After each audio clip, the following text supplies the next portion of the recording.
Hello guys! Welcome again to another video.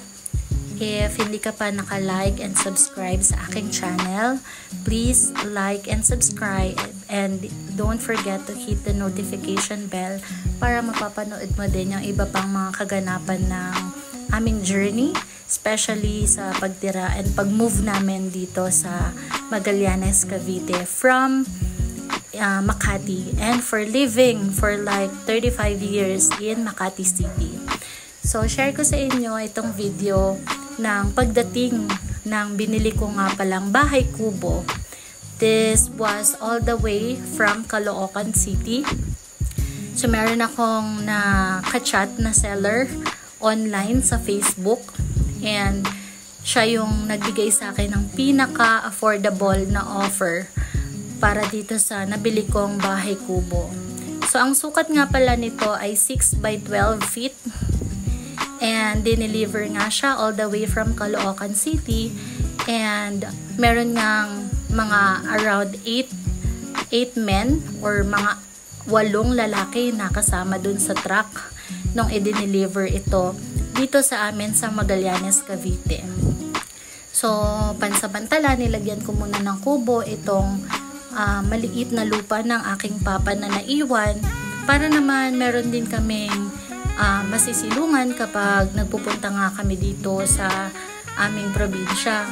Pero we decided to move in na nga and maging for good na dito sa amin sa Cavite. So ayan, nakikita naman natin na medyo nahihirapan talaga silang magbuhat kasi parang napakalulusog nga nitong mga kuya na kasamang nag-deliver. Ayan, so move nga nila yung kubo para merong daan sa mga gilid, and may kasama pa silang bata, 'di ba? Nakita naman ninyo. So ayan nga, ang ganda ng itsura ng kubo, yung mga bintana niya is jalousie na rin. And very refreshing talaga nung pumasok kami dyan sa loob ng kubo and natulugan namin for the first time. Sobrang refreshing ang pakiramdam. Para kang naka-aircon sa loob kahit walang electric fan. At eto na nga no, talaga namang hindi mapagdesisyonan pa kung hanggang saan iuusog yung kubo. Hala, sige, usog nyo nang iusog yan. Dito naman daw sa bandang kaliwa. Ayan, at medyo nahihirapan na sila. Siya nga pala, i-deliver nga pala itong kubo na ito early in the morning. Talagang dumating sila mga 6 AM. So madaling araw pa lang umalis na sila sa Caloocan City kasi medyo malayo nga yung pagde-deliveran nila. Kung gusto nga pala ninyo guys na makontak yung seller na pinagbilihan ko nitong kubo, pwede nyo kong i-message or just put your comment sa comment box natin, and pwede ko ibigay sa inyo yung details kasi I still have their contact details naman kasi maganda rin yung pagkakagawa nila ng kubo. Tapos yung mga paa niyan, nilagyan nila ng semento. I mean, gawa na yung semento nung dumating sila, dala-dala nila yan, and pinatong na lang nila yung kubo sa mga semento para tataas yung kubo and hindi madaling aanayin, hindi madaling masisira yung mga paa ng ating bahay kubo. So ayan, medyo iuusog pa namin yan ng konti doon sa side ng saging kasi sabi ko gusto ko nga katabi siya ng saging para naman fresh pa din yung feeling, hindi siya malayo sa puno. Ayan, at talaga namang nakayanan nila kuyang i-move ang bigat niyan for sure. Feeling ko kulang talaga sila kasi parang 8 lang sila na nag-deliver. Sila dumating na ang aming pinagpuyatan. House tour tayo, house tour. Hi sir, ayun nga pala kami hinaalok na sabon. Ito yung pinagpuyatan. Wow! Hi, what can you say sa house tour? What can I say except you're welcome? Okay, so mag-house tour tayo. So, yan. Meron siyang pintuan. Meron siyang pintuan. North, east, west, west, east. Kita niyo ba yan? North, south. House tour. Cute. Bahay-bahayan. Province na province feels. Look at that. The background. So, meron na siyang nakaabang na butas para sa lababo. So, umaambon na po. Yan, house tour. Meron siya dito window. And sa taas meron din. Kasi that's yan, kwarto. 6x12 yung sukat. Pasok tayo sa loob. Pasok tayo. Daran!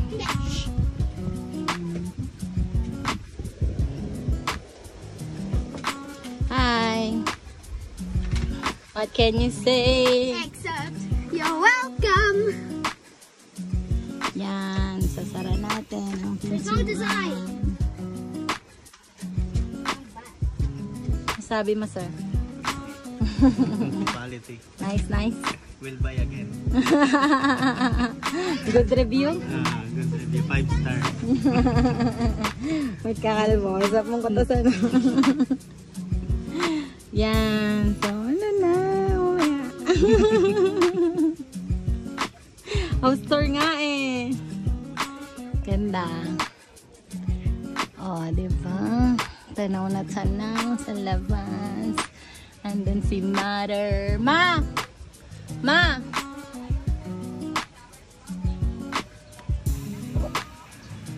Okay. Yan ang kanyang bubong. Ayan ang kwarto. So, meron pang libreng lamesa. Tatanggal. Hindi, natataas.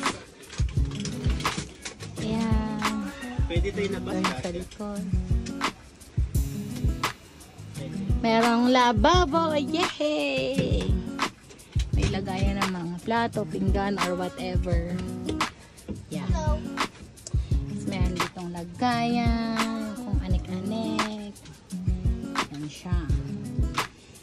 And this is the room. So meron na po kaming foam courtesy of Tita Oria. Thank you so much na nagpahiram ng foam. So ito ang kwarto. Ito na naman. There. Meron din sa taas. Lagayan ng mga damit-damit or kahit ano dyan. Pwede yung paglagyan. Ito ang mayroon ditong bintana. Gayang pa. Meron double bed.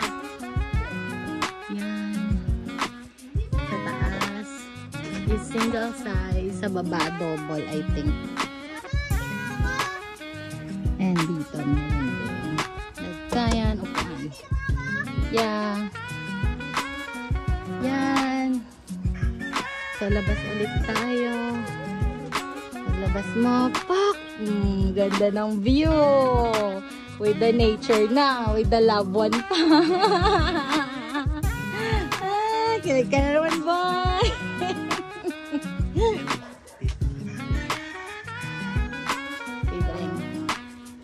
Okay.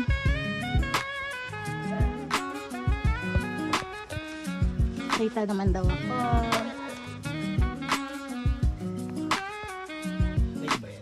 Hindi. House tour nga eh. House tour. That's the view sa likod. This is the... Yeah, true. This is the view. Hola! Hi! Batang probinsyano. Tito. Kaayos niya. Oo, tulugan na. May tulugan na. That would be all. What can you say? Sabay ka na. Bye! Ano na? Tapos na Valentine's. Bye. Bye.